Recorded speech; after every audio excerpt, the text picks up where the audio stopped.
Ito. Okay.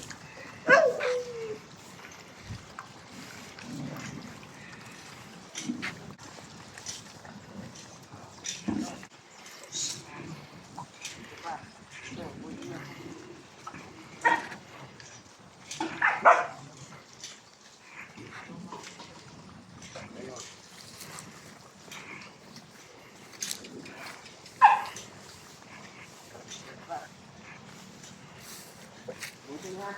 Titira ha.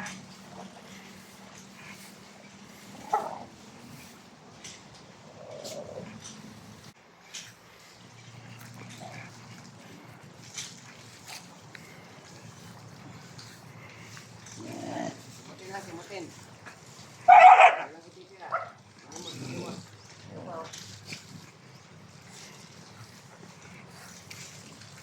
Mga idol, tapos na tayong tapos na tayong magpakain. Yan.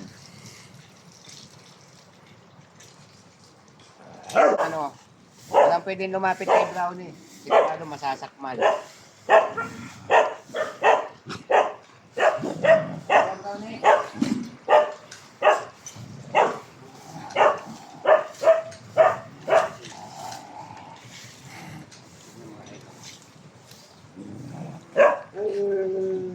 Saing na naman para bukas.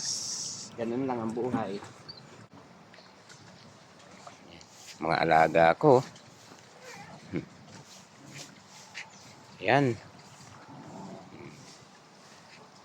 Ayan na. Kain natin doon. Yan sila. Diba mga idol?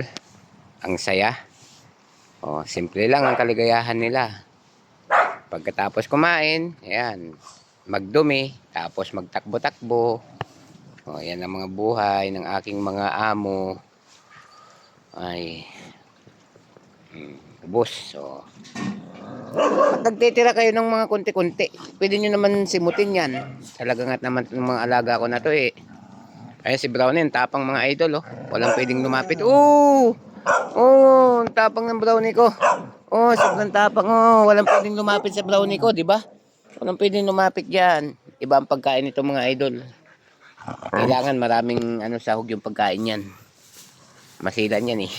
Siyempre, nasanay na sa atin. 6 na buwan ba naman na ganun. Hindi, kaya ang hirap baguhin yung pagkain niya. Pag konti lang yung niyan, hindi niya kakainin. Ubusin nyo, ubusin. Oh, may ulam pa. Oh. Ulam yung tinira nyo.